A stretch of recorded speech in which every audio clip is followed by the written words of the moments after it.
But That's not incorrect as the highest dowry in Africa. I think so. I think so. And the guy was like, nah, we don't pay that.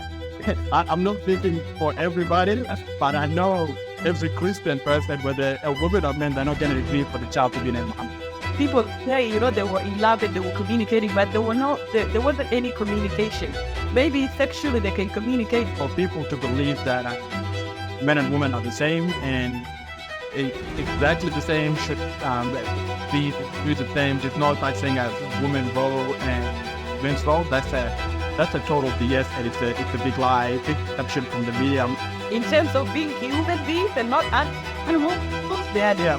Hey, in terms of roles, the role, I believe we are different. How men should behave like women should behave like men. Those are all government propaganda that I'm totally against. I don't believe it. I believe that, people should definitely work as a team, but, being a team, everybody have a different role. I have friends who are from West Africa. When I first begin to hang around with them, they're so loud. Most of the West Africans are very loud compared to us Sudanese, A guy proposed to the girl, and proposal is not something that is part of South Sudan culture. And a lot of African culture, we don't practice proposal. We have a different way of proposing is when the guy's family goes to the girl's family, say, we're asking for your daughter's hand in marriage. And I just want to quickly tell, not the Sudanese, all African girls in particular, whenever something is presented to us by someone who doesn't look like us, especially a white person, we quickly want to adapt that thing. Like, we still have the colonized mindset where it's God and then it's the white man and then it's the dope and then we come at the last.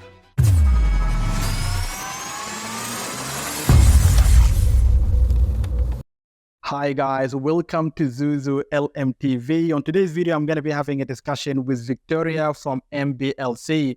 Today's discussion is regarding the issues that can arise from interracial relationship or marriages, intertribal marriages, or interreligious marriages.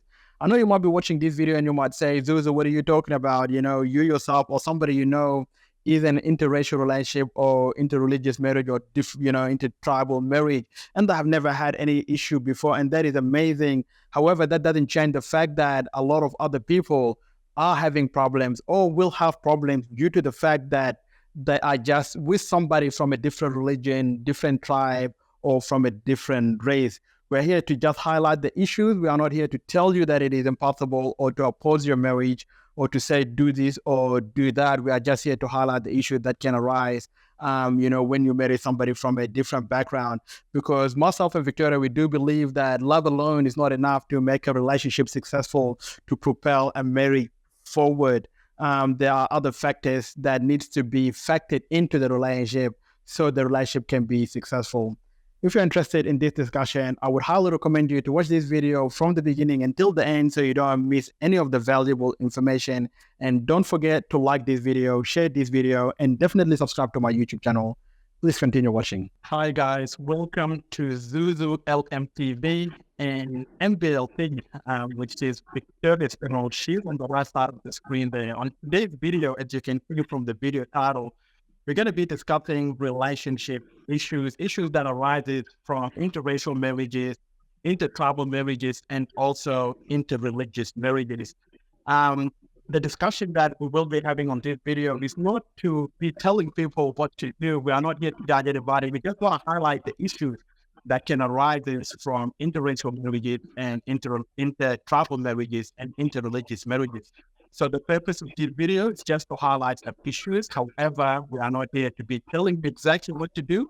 We are not against marrying people from different background, different religion, or different tribes.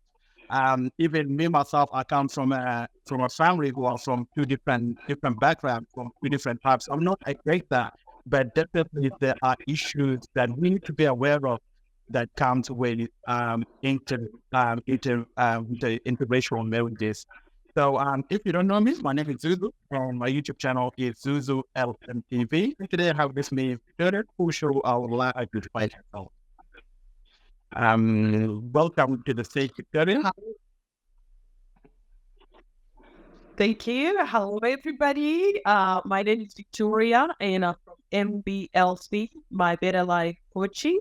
Yeah, and I'm so glad for us to come today and just have a discussion about this very important topic of interracial, interreligious, and ethnic marriage. Right. So yeah, this is gonna be a very good discussion. So without further ado, we're gonna dive right into it. So we don't waste too much of your time. We're gonna highlight a few aspects, and we're gonna give a few examples and scenarios, that we have experienced in real life, or that I have experienced. So one of the things that I will start highlighting with, for example, I would just mention intertribal marriages. And we are both, me and Victoria, we are both South Sudanese. We are both from South Sudan. And in South Sudan, we have different tribes. I don't know how many tribes. Is it 54, Victoria? How many tribes? 64. Yeah, 64 tribes. Okay. Yeah, we have a lot of tribes, and every tribe has its own different customs, different culture, different ways of doing things. Whether that is dowry, which is a bride payment, it's all different. It all varies in every different tribe. I will give a quick example that I actually got from one of my friends. One of my friends, he's from the Dinka tribe, and what he told me was that his cousin back home in South Sudan was dating a girl from Juba, from the Equatorial side of South Sudan. We're serious, actually. So what the guy did, the guy proposed to the guy proposed to the girl, and proposal is not something that is part of South Sudan culture. And a lot of African culture, we don't practice proposal. We have a different way of proposing is when the guy's family goes to the girl's family, say, we're asking for your daughter's hand in marriage. That's how we propose. That's the same way as instead of me going to the girl directly and say, I want to marry you, my family would go to the girl family to say that I want to, we want to marry, our son wants to marry the daughter. That's how it works in most stuff that I described. Most of it, I'm not sure if some have, different ways of doing it. But to get back to the topic, so my friend was like, so his cousin proposed to a girl. She accepted the wedding, just understood it, or she accepted the ring. So she accepted the ring, and then the guy's family wanted to do it in a traditional way. So the guy's family went to the girl family to say that, our son wants to marry your daughter. That's how our cultural way we propose. And then because the guy is from a different tribe, the girl's family, they're like, no, we don't want you. Your tribe, filled up people who did this to us. We don't want somebody from a Dinka tribe to marry our daughter. The guy already proposed to the girl. The girl already accepted the proposal ring. But now, because the family doesn't accept it, automatically the girl had to give the ring back to the guy. And that's one of the issues that we have. We have to understand, before we start doing things our own way. And when you're dating somebody from a different tribe, you want to marry somebody from a different tribe, you have to understand the culture. You have to understand their customs and how to do things. So you start doing things yourself, which can later result in some big issues. That's right. That's what I. Do you have anything to add, Bishara? Yeah, of course I do. I think usually when people are in love, people avoid all of these foundational things that are very important. And culture is one big thing because imagine within South Sudan alone, there's 64 tribes, right? And if we're exiting South Sudan and then we're going to the neighboring countries close to us, Uganda, Kenya, and then if we're going all the way to West Africa and then Asia and all that, it becomes much more complicated if we don't pay attention to these things. I have so many examples, but two of them. One, it was an Anglo-Australian who was in relationship with a lady from one tribe of South Sudan. And then when the time came for marriage, the guy is like, why should I buy a bride? Why should I pay? I'm not paying. I'm not paying.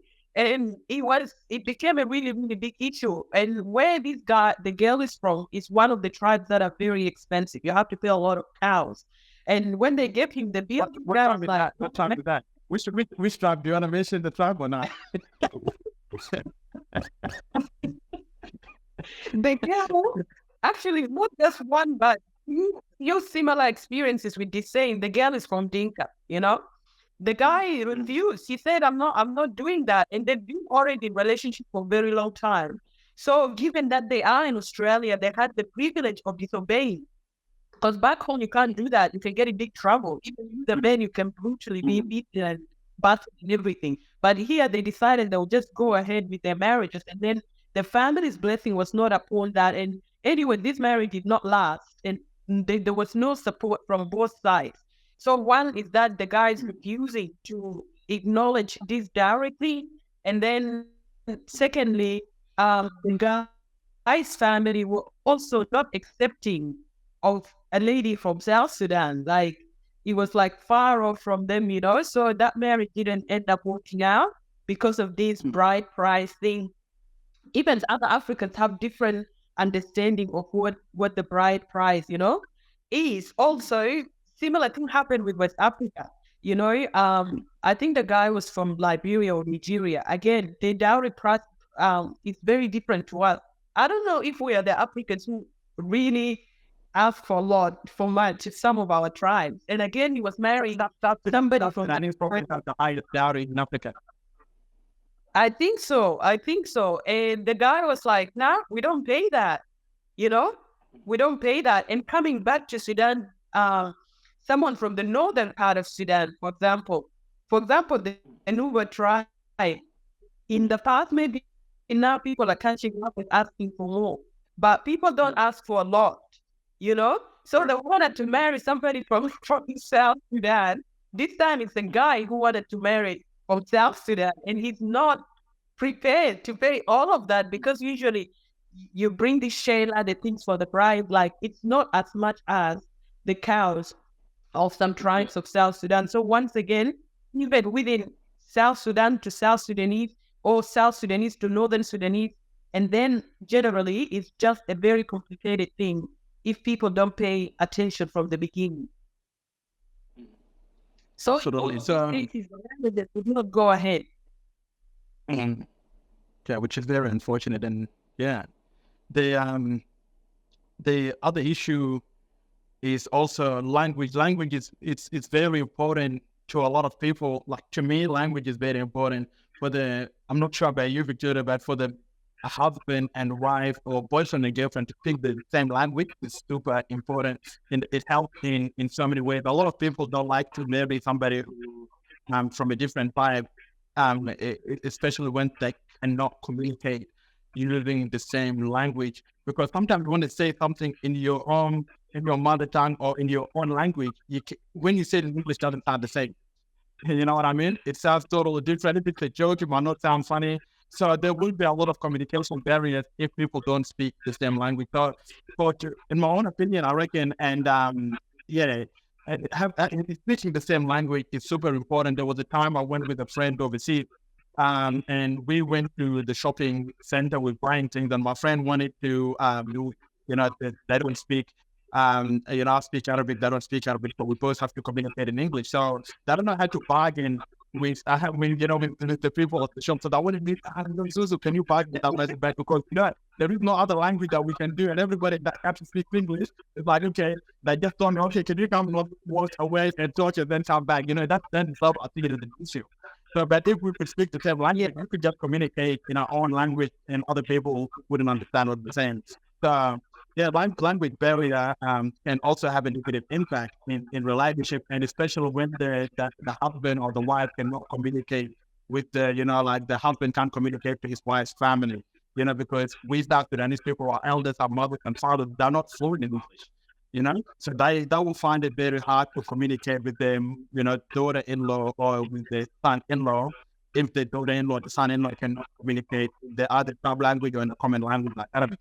So that can bring an issue, and I'll find it in the back if my mom never talks to my wife, and I'll find it that if I can never, speak to my mother-in-law, just because, for example, we can't speak the same language, you have to use some sign language and stuff. Definitely, I look at that as a barrier, so it's really having the same language, it normally helps the relationship make it a lot smoother. That's right. That's right. What was I going to say? Early on, many years back, when we came to Australia. Actually, a lot of African guys were dating, Anglos or the white Aussies, and that time, I don't know if you have witnessed that. They don't know, the boys don't know English, but they were somehow dating, and I can see none of this relationship eventuated. None of this relationship is alive today. And it was really funny how people say, they were in love and they were communicating, but there wasn't any communication. Maybe sexually they can communicate, but actually to a level of understanding each other and building a home and getting to a point of wanting to get married, that was not happening.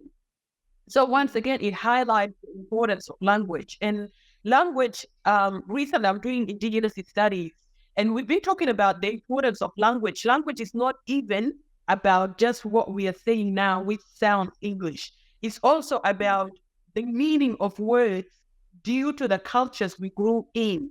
So if somebody that, in a way, if people come from different language groups and they can't communicate, it becomes a problem where you say something, but the meaning is different to the other person, you know?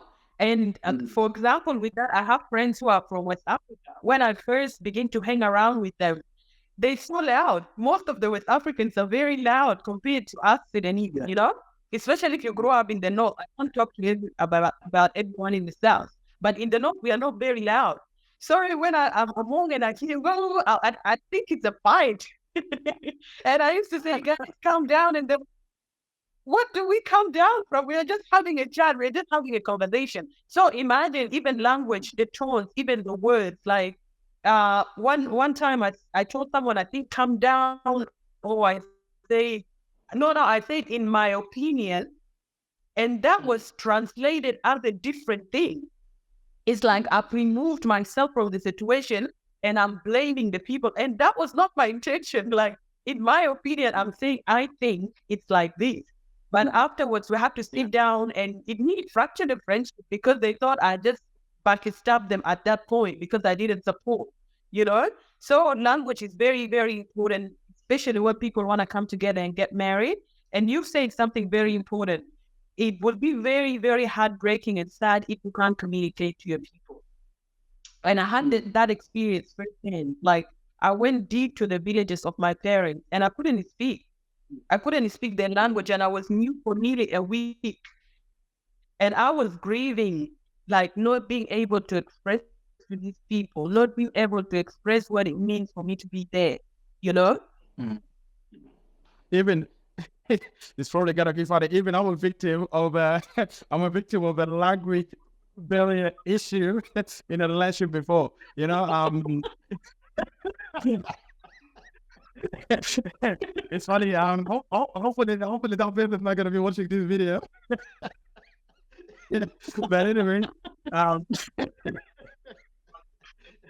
But anyway, what I was gonna say is, like, I used to hang out, with my partner, and I speak Arabic a lot, and with my brothers and my family, I speak Arabic, and that person used to think I'm talking about them.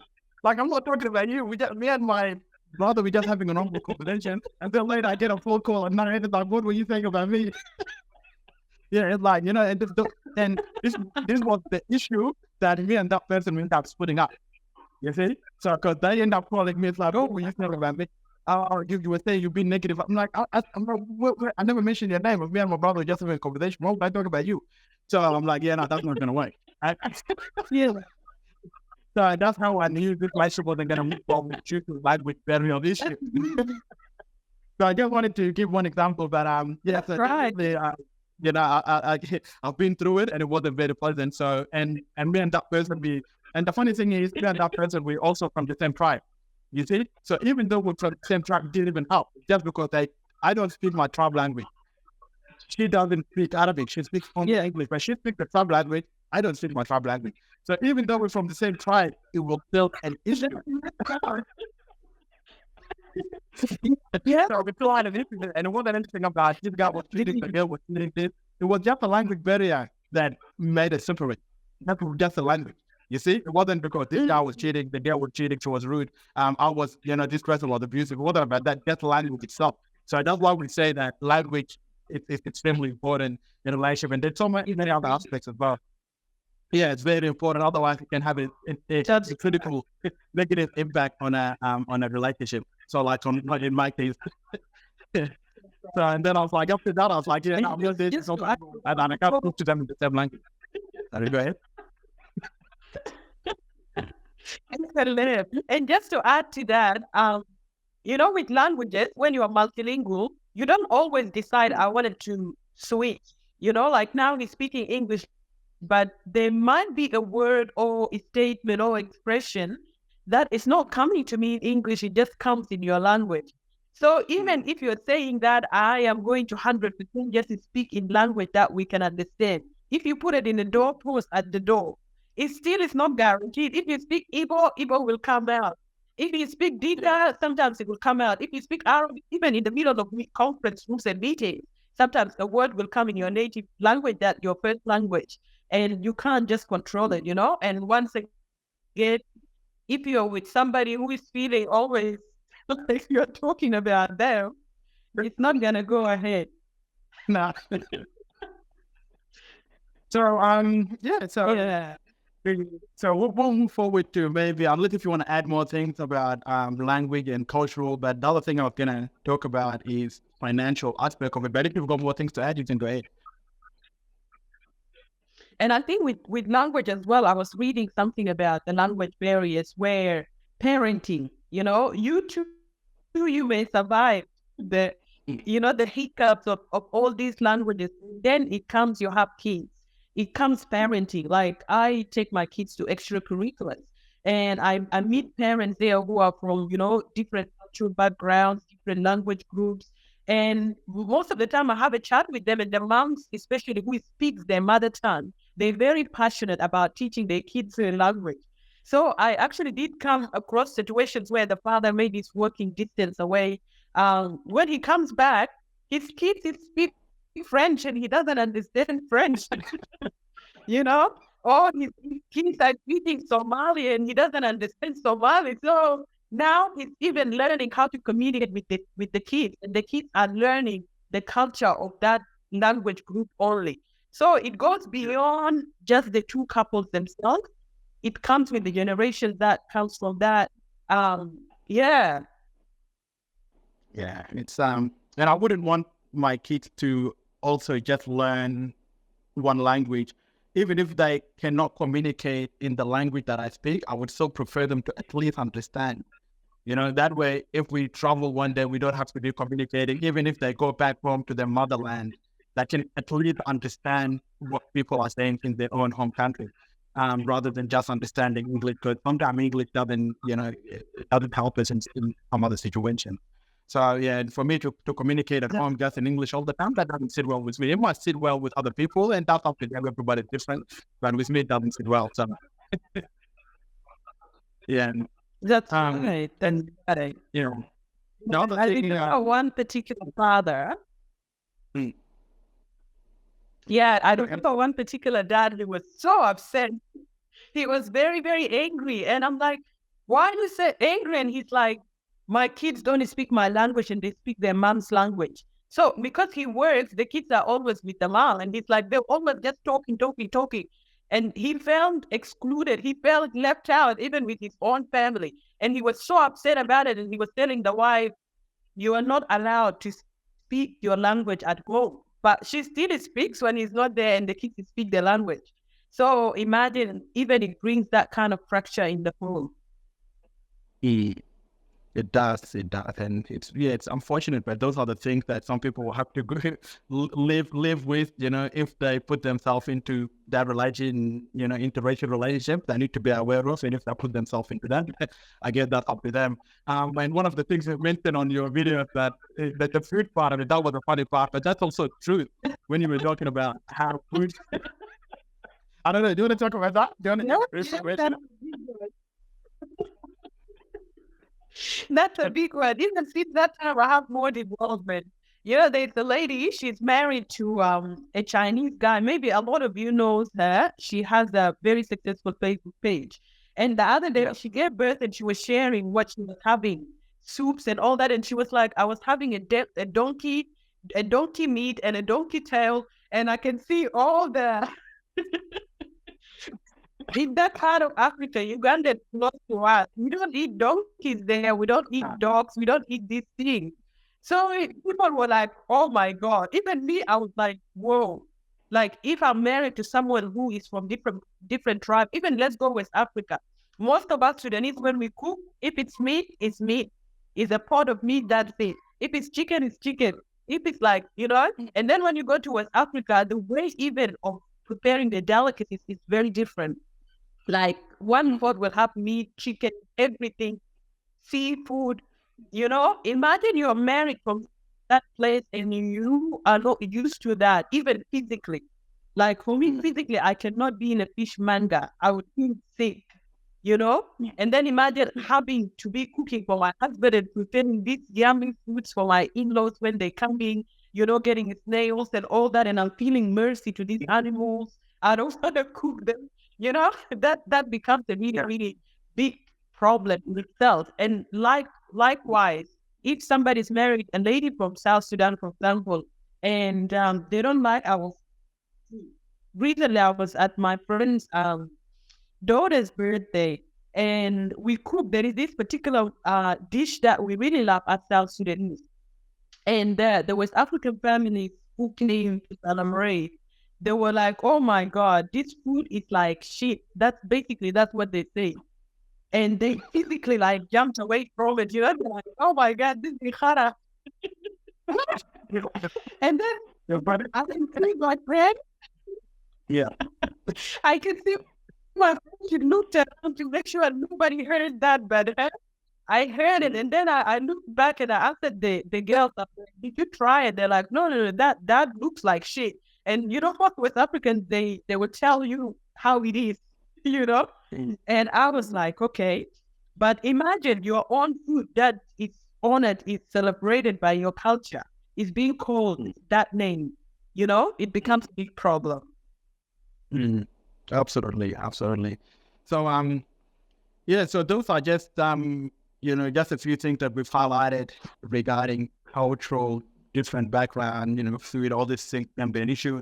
If you guys, the viewers, want us to cover more things about what we spoke about, you can leave a comment on those videos, or even message Victoria or message me, and then maybe we'll do another video and cover more because we don't have time. We're going to go to the other aspect that could also affect relationship, and that is finances. The way I look at finances is that I would always want to, like, I wouldn't marry a woman who's from, and not to be a racist. That's the reason it's not a race issue, it's a financial issue. So I wouldn't marry a girl, for example, from Pakistan, from Nigeria, from, North America, whatever. And the reason behind it is like, one day I would like to invest back home in my country. And if my wife is from Pakistan or from Nigeria or from whatever, she might want to invest back home in her own home country as well. So now we might have this issue coming up, trying to decide where we're going to invest, where we're going to buy a home, where we're going to, let's say I want to start a business back, because when it comes to investment, I'm very big into investment. I love investing, and one day I will go back home to invest also very soon. But if my wife is from a totally different background, that can also be an issue. And it could even be an issue if a tribe might also be an issue as well. If I want to, let's say I'm from Upper Nile State and Victoria is from Equatorial region. I'm not gonna, invest in Upper Nile in Manakara, and then somebody from Equatorial are like, no, we start here. Those small things might not look like big problems, but later that can result in big issues. So those one of the financial aspect of it that can have negative impact in relationships when it comes to investment. People can have different mindset. Do you have anything to add to that? I think there is always ways around this, but again, like I said earlier, a lot of people don't pay attention to the importance of these things until they arrive in marriage, and then until they're actually facing the situation. So most of the time, we will know the attitude of a person towards your country or your people from even when you're still in relationship. A lot of people will want you and will love you and will celebrate you and will see you as the good person, but they don't want anything to do with your country people. They don't want anything, even sometimes to do with your family. So in this situation, investment becomes a very, very big problem because they just want you outside of your country, and probably you did not meet in your country, so they're not even obliged to go to your country, or even not alone invest in there.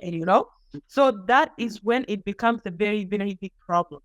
In only minority where you find somebody who's very excited to go and invest back there. And for us Africans in particular, there is a lot of negative stories about us in the media. So if you marry someone who's not African, they may have already formed, their mindset even about who you are.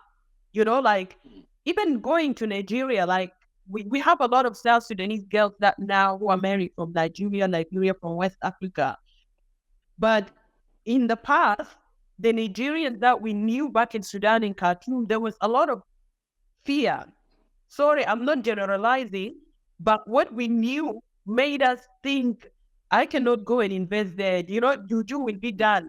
Something will be done. I will not return home. Like it was such a different culture. And there is fear of, if I go and invest there, would I step in a witchcraft, whatever? Like that's the kind of mindset. And I'm sure there are people who have mindset like us about us, like South Sudan is the war torn. You just gotta stop on walls, and we can't invest there at all, and then that can fracture a relationship and can lead to an ending before it gets to marriage or divorce when it's already married.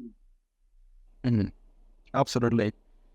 So so finances, those are the things that probably a lot of things people might have to discuss, especially those people who are dating at the moment or thinking about getting married, whatever. There's a lot that people will have to discuss prior to making this lifetime commitment, and settling down. It's super important. Finances is a big thing. We're not going to cover all of it on this video, but finances is definitely a big thing that people who are thinking about getting married need to have a deep discussion about it. Who's going to be the provider, where people are going to be invested, who's going to be bringing the most money, all this kind of stuff plays a crucial role in a relationship. So, yeah. And to add something very important on this before we move to the next one, the legal implications. People have to think about that. I was watching Inside, and this lady, she married from a particular country, I can't remember. When things didn't work out there, the man is from that country.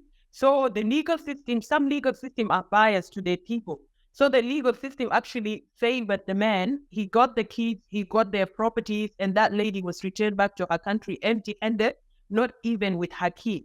So sometimes we don't think about that. We just say, I will invest there. But if the legal system is biased to protect its own people, you will always be an outsider, even if you're married there. Absolutely. So, well, since you've mentioned the legal system, I would quickly highlight the legal, because we might have viewers from overseas. I'll quickly highlight how the legal system works in Australia.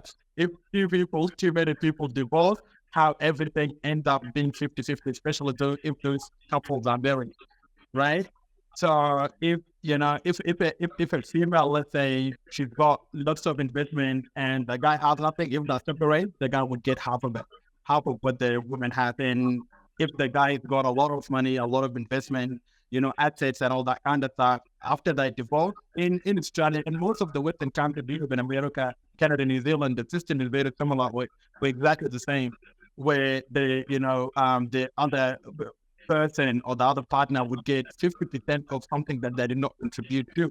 If you've got 10 houses worth of 50 million, the other partner might get 25 million just for doing nothing, even though you just got married to them 2 years ago or 5 years ago. Now they become a millionaire by basically doing absolutely nothing. So I think it's one thing that people also need to think about.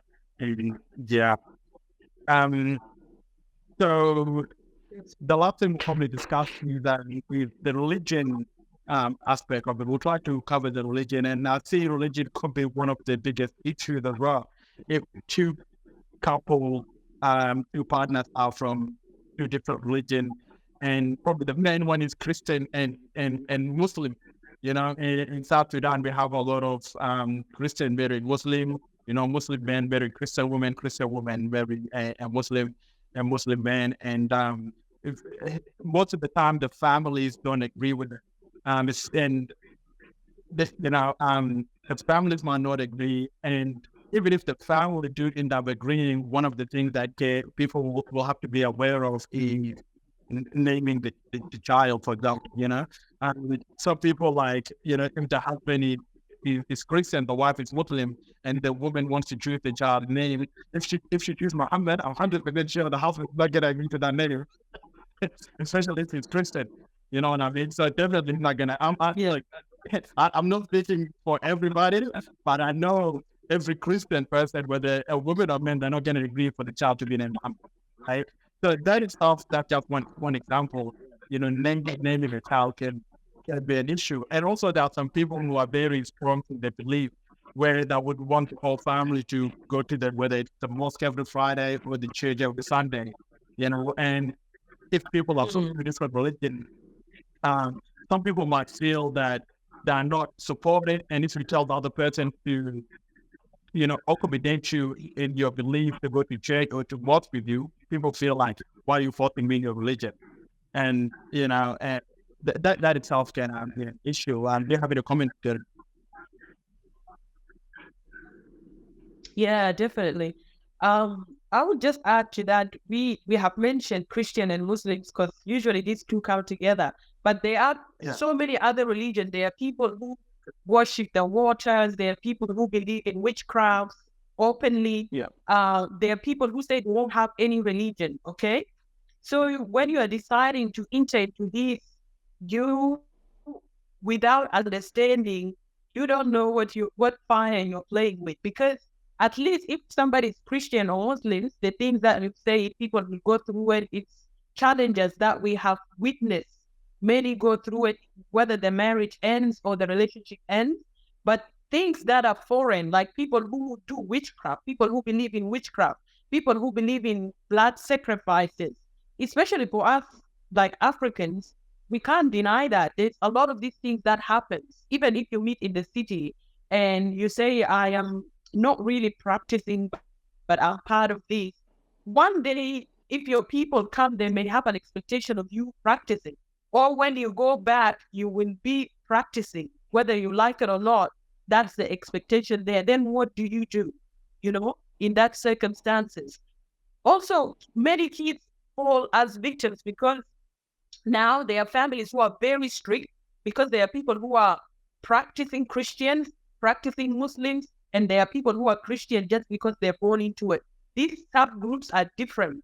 The ones just are born into it, they're usually very easy, and they just bypass things. They don't care, I'm going to mosque with someone or come with me to church. But the ones that are practicing, they have expectations, right?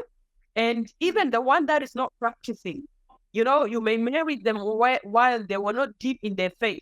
And then once you get married, they're like, you know what? I want to get closer to God. I want to get closer to my spirit, build up my spirit, my spirituality. And then you find yourself, things have changed. It's not the same person that you knew before. Now the man is telling you, you have to cover up. You have to wear scarf, and you're like, no, I'm not from that. And it's like, you have to do that. Or the woman begin to ask the man, you have to do 1, 2, 3 like that. So it becomes a very, very big problem. And some couples will tell their kids, the children will just grow and choose where they want to be, and others will say, okay, the first 3 will go to the father's religion, and then the second 3 will go to the mother's religion. So now you have a household that is divided. And the last thing I'm gonna say, that's my personal reflection, is this. When you marry somebody from you being part of your faith, you have agreed and you have decided that this is the way to heaven, or this is the way to life after, if you believe in that, right? So when you marry somebody who is from different religion and you're saying you love that person, there is either a motive that you want to convert them later in the future so both of you can end up in heaven, or you don't love them enough that you're happy for them to go to hell. I will leave that there. That's the strongest statement that you've just made there. That was a very good discussion. But before we conclude this video, I just want to ask you, just want to give my opinion, but I'm going to ask for your opinion about equality. You believe that men and women are the same? This is also related to this topic. So I'll give my opinion, but you can go ahead if you want. In terms of being human beings and not animals, they are the same. In terms of roles, I believe we are different. We are built differently, from mental capacity to the way we view the world, to the beauty, how we see the beauty of things. We are made differently. Even though we have feminism now, we have so many movements that are trying to make women give away their feminine, and just want to desire to be equal to men. Equality, there's a question about equality, okay? When you and I are doing the same job at our workplace and you are paid more because you are men and I'm paid less, I have an issue with that. But when it comes to our roles, that is God given to us. When it comes to our roles, that flows naturally. I think we're different. Absolutely. Unfortunately, we have a lot of sisters I'll be very specific, Sudanese girls today in the Western world believe that they are equal to men. Like you said, we are equal as human beings, but physically not equal, mentally not equal. So many ways we are not the same. And women always talk about, doing a man's role, but it's almost impossible for there's so many roles that women can do, men cannot do. That's what I believe. And there are roles that a lot men can do, women cannot do. And that's just, that's just the truth. So, but for people to believe that men and women are the same and exactly the same should do the same, there's no such thing as woman role and men's role. That's a total BS, and it's a big lie, big deception from the media. I'm not sure what their plan is to destroy the world, to destroy people's minds, spreading propaganda. But and that's one of the reasons why I've created a YouTube channel, to be able to spread some truth as well, rather than the propaganda that is being portrayed on the media. How men should behave like women, women should behave like men. Those are all government propaganda that I'm totally against. I don't believe it.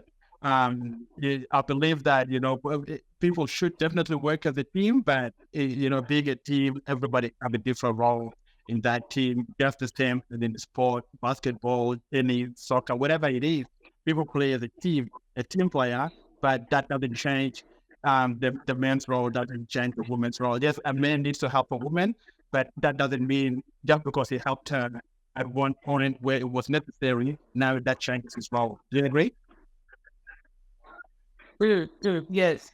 And I just want to quickly tell, not the Sudanese, all African girls in particular, whenever something is presented to us by someone who doesn't look like us, especially a white person, we quickly want to adapt that thing. Like, we still have the colonized mindset where it's God, and then it's the white man, and then it's the dog, and then we come at the last. Anything that, a white person presents to you, I don't know if you have noticed that our community want to embrace it quickly. We want to implement it. We want to put it in practice. And I've noticed that with other African communities too. Anything that is given to you, you need to bring it in the table, unpack it to the core, and see how that fits in my culture, how that fits in my life, how that fits in the lifestyle I want to create. Don't just eat anything. You'll eat a poison and you die. I think we should conclude the video here, Victoria. This was an amazing topic, and yeah, there's a lot that we could have added to this video, but we're out of time. The video is already 40 minutes. We wanted to aim for 40 minutes maximum, just over 41 minutes. To all the viewers, if you have anything to say, please leave a comment, send a message to Victoria on her Facebook page. What's your Facebook page, Victoria? It's called MBLC, for My Better Life Coaching. Okay, so as you heard Victoria, so you will find her on the Facebook page. Feel free to send her message. If you're watching this video from my YouTube channel, ZUZU LMTV, make sure you subscribe to this video, leave a comment, share this video, and also head to Victoria's Facebook page. You can follow on Facebook. She's got a lot of amazing videos as well. A lot of them are in Arabic, so if you're an Arabic speaker, you will definitely benefit a lot from her videos. So feel free to go to her page. But yeah, so the other thing I just want to highlight right at the end is just want to say, which I'm going to be reading from here. It says, so I don't know where it says. It says that while love knows no boundaries, maybe someone from a different background can have a unique challenges. So that's just what I wanted to say. So we understand that love has no boundaries, but at the same time, love alone does not propel or move the relationship forward. The relationship will not succeed just because you love that person, because the man loves his wife, the wife loves, he loves her partner, her man or her husband. Without all the other aspects that we just mentioned, if people are not in agreement in both those aspects, there is a very high possibility of that relationship failing. That's all I would say, Victoria. No, I think we've covered much. Please make sure you write your comments. If you have any questions, like ZUZU said, write it down and let's agree to disagree. We've just touched on things shallowly. We haven't gotten in depth of things. It's just a discussion. So please feel free to contribute in whatever way that you can by subscribing, sharing, writing, and reaching out to us. Thanks a lot, Victoria. That was an amazing discussion, and hopefully we'll do another video soon. So if you're watching, once again, definitely subscribe and follow us so you don't miss out on any more videos we upload. Anything else, Victoria? Okay, nothing. Okay, see ya. Hi guys, thank you for watching this video until the end. I really hope that you have gained some value, because at ZUZU LMTV we only share valuable stories. If you have any questions regarding this video, or if you have anything that you want us to cover, you can leave a comment on this video, or you can try to reach out to me on my social media using the name ZUZU LMTV, or you could also try to reach out Victoria, which I'll have her details on the description of this video. Also, I would highly recommend you to go and check out my other podcast videos, my travel videos, and motivational videos and lifestyle videos. I have a lot of content for everybody on my YouTube channel. Definitely go and check it out. Also, don't forget to like this video, share this video, and definitely subscribe to my YouTube channel so you don't miss out on any of our upcoming videos. But for now, peace out, and I'll see you on the next one.